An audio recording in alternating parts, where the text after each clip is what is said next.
Bonjour et bienvenue à la Taverne aux idées. Alors aujourd'hui j'ai une nouvelle recette à vous proposer et elle parle de Oshinoko. Pour ceux qui ne connaissent pas, c'est un animé et un manga qui parle du monde des idoles, mais aussi de manière plus générale du monde du divertissement. Et il y a également une enquête sur un meurtre plus ou moins qui se fait en trame de fond. Bref, comme d'habitude, je vous invite à prendre place à l'une de mes tables et moi je vais pouvoir tout vous raconter. C'est parti.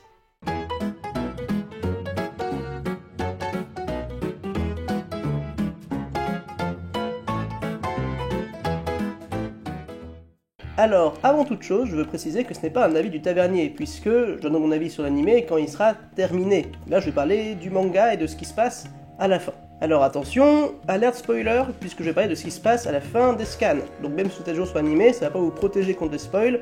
Donc voilà, maintenant vous êtes prévenus. Histoire de rentrer dans le sujet, je vais parler de la fin et de pourquoi, selon moi, c'est une mauvaise fin. Alors attention, pas en termes de goût, c'est pas en mode la fin ne me plaît pas donc elle est mauvaise, non. Dans le sens, la fin est mauvaise de manière objective, puisqu'elle est incohérente avec le reste de l'œuvre.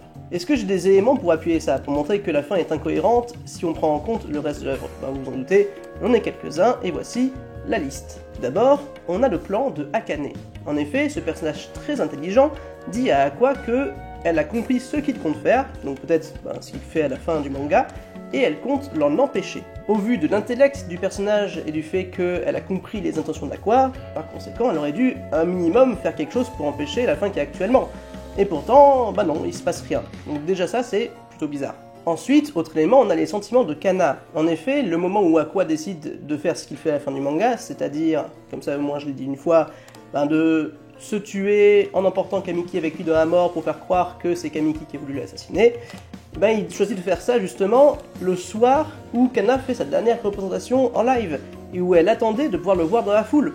Donc vraiment, est-ce que vraiment c'était nécessaire au moins de faire ça ce jour-là? Bref, comme c'est littéralement indiqué dans le manga, on sait que Aqua aime Kana et que il va quand même éviter d'essayer de blesser ses sentiments, etc.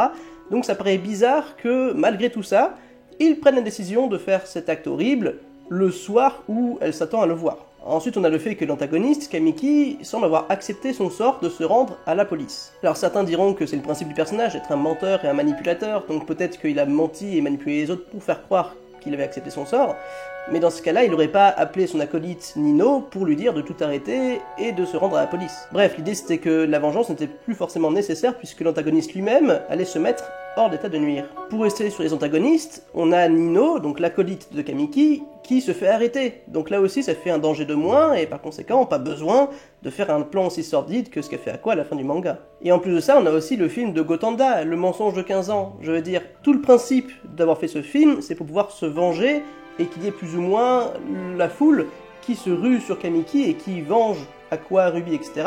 à leur place. On aurait même pu avoir une fin un peu ironique pour Kamiki, où il aurait été assassiné par un fan d'Ai qui est complètement furieux de savoir que c'est lui qui a tué son idole préféré. Bref, si dès le début le plan de Aqua c'était de faire ce qu'il a fait avec Kamiki, il n'y avait pas besoin de sortir un film pour ça avant. Alors vous me direz c'est bien beau tout ça, mais pour l'instant on parle pas de Aqua, on parle de tous les autres personnages. Mais est-ce qu'il y a des choses qui montrent que Aqua lui-même ne voulait pas se venger? Et bien justement, il y a des éléments. Alors tout d'abord, on sait que le personnage de Aqua est très calculateur et intelligent, donc ça paraît bizarre qu'il n'ait pas pensé par exemple à juste emmener Kamiki en montagne et à le pousser comme lui-même l'a fait avec plein de gens avant, et ça aurait causé aucun problème sur sa réputation, etc. Et surtout, on voit même ce qui se passe dans sa tête avec un moment où il parle avec sa vie passée, avec Goro, et où ce dernier lui dit que pour lui c'est bon, il est vengé plus ou moins, et que Aqua peut maintenant vivre sa vie, et qu'il peut aller avec Kana, etc. Donc littéralement, dans sa propre tête, il était ok avec l'idée de ne pas se venger, de passer à autre chose et que c'était déjà suffisant. Enfin voilà, c'est les arguments que j'avais en tête pour montrer que la fin n'est pas cohérente avec le reste de l'œuvre et par conséquent, qu'elle est mauvaise. Alors bien sûr, s'il y a des éléments qui vous chagrinent, n'hésitez pas à les mettre également en commentaire, comme ça on pourra discuter là-dessus. Et sur ce, je vais pouvoir commencer à essayer de raconter une fin alternative, mais pour ça je vais faire d'abord le point sur quelque chose, ce sont les étoiles dans les yeux.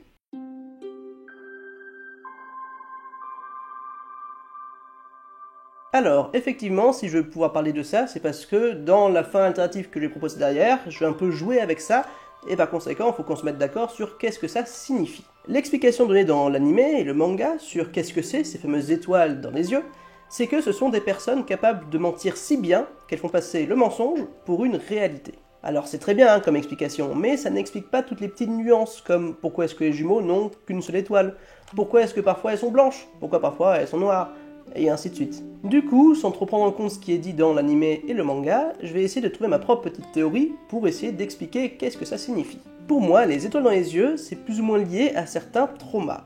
En effet, la plupart des personnages qui sont dotés de ces étoiles ont vécu une enfance particulièrement difficile ou d'autres traumas dans leur passé, et par conséquent, ça a pu les marquer au point de faire apparaître ces étoiles dans les yeux. Du coup, pourquoi est-ce que les jumeaux n'ont qu'une seule étoile? Eh bien en gros, l'étoile qu'ils ont est liée à leur vie précédente, puisque Sarina, elle, a eu une vie plutôt traumatisante, elle est restée malade et enfermée pendant une bonne partie de sa vie, et elle est morte dans la solitude, et Goro, lui, a fini assassiné, donc grosso modo, c'est pas la joie. Par contre, quand ils ont été réincarnés, à ce moment-là, ils ont un œil qui, lui, n'a pas l'étoile, puisque c'est leur vie actuelle qui, pour le moment, est plutôt sympa.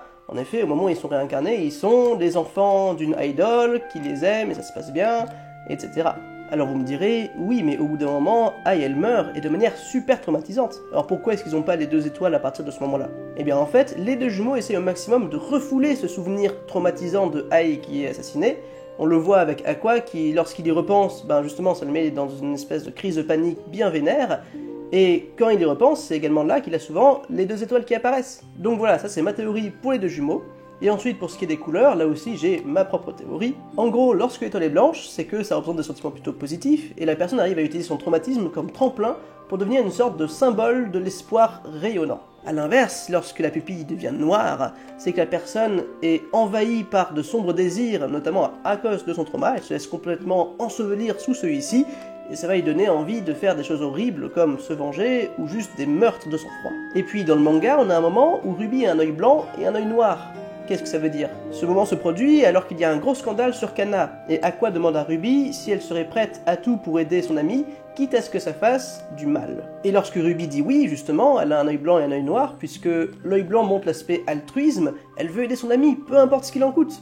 Mais l'œil noir montre l'aspect peu importe ce qu'il en coûte, même s'il faut que ça me fasse du mal ou que ça fasse du mal à d'autres. Enfin voilà, maintenant vous savez, selon moi, qu'est-ce que ça veut dire d'avoir l'étoile blanche ou noire dans les yeux, et justement ça va rentrer en jeu dans les 2 fins alternatives que j'ai à vous proposer.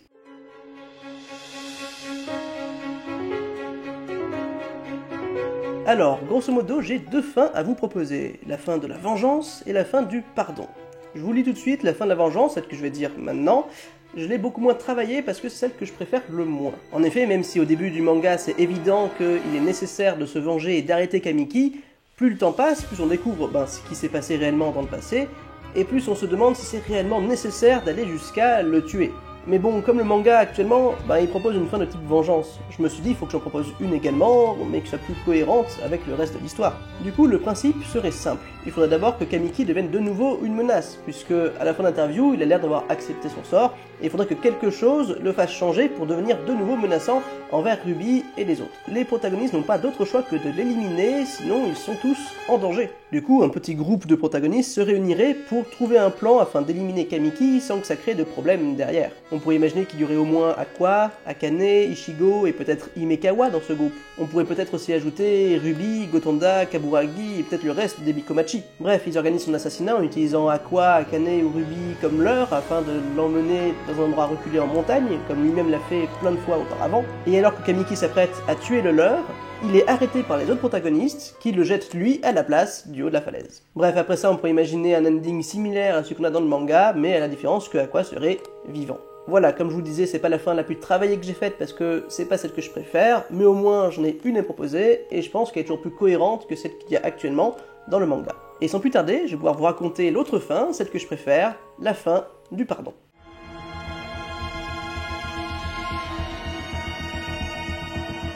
Cette fin alternative commencerait par l'interview de Aqua réalisée par Kamiki. Cependant, il y aurait une grosse différence.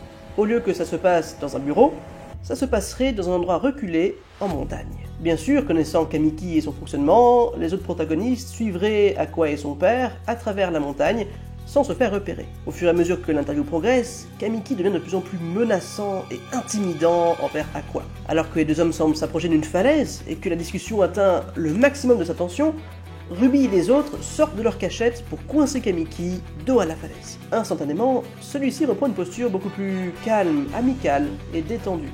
Mais bien sûr, les autres ne sont pas dupes. Un échange à la Death Note s'engage alors, avec un Kamiki tentant de prouver qu'ils n'ont pas assez d'éléments tangibles pour pouvoir l'incriminer. De l'autre côté, les protagonistes accumulent les preuves accablantes, démontrant sa culpabilité dans de nombreuses affaires. Ils tentent de se dégager des accusations liées au film et aux autres meurtres, mais les autres personnages continuent d'avancer toujours plus de preuves pour le coincer. Face à une telle résistance, il se défend avec de plus en plus d'acharnement, et la lueur noire de ses yeux grandit exponentiellement, tandis qu'il semble perdre petit à petit son sang-froid. Finalement, après avoir montré à Kamiki la vidéo que Ai avait tournée pour les 15 ans de Aqua, celui-ci s'affaisse sur ses jambes, tandis que les ténèbres de ses yeux se brisent. Il esquisse un sourire, puis après quelques secondes de silence tendu, il commence à admettre difficilement tous ses crimes. Au fur et à mesure qu'il le fait, on voit des souvenirs flous de ses traumatismes d'enfance, puis de chaque crime qu'il a commis. On voit que les premiers meurtres l'ont vraiment traumatisé, mais à chaque nouveau crime commis, il semblait devenir de plus en plus sourd aux cris d'horreur de sa conscience. Alors que Kamiki révèle tous ses méfaits, ses yeux semblent se doter d'une faible lueur blanche. Au fur et à mesure qu'il continue de parler, celle-ci se met à briller de plus en plus. Et alors qu'il est pris d'un rire incontrôlable à la fin de son récit, ses yeux larmoyants laissent échapper une étoile d'un blanc éclatant.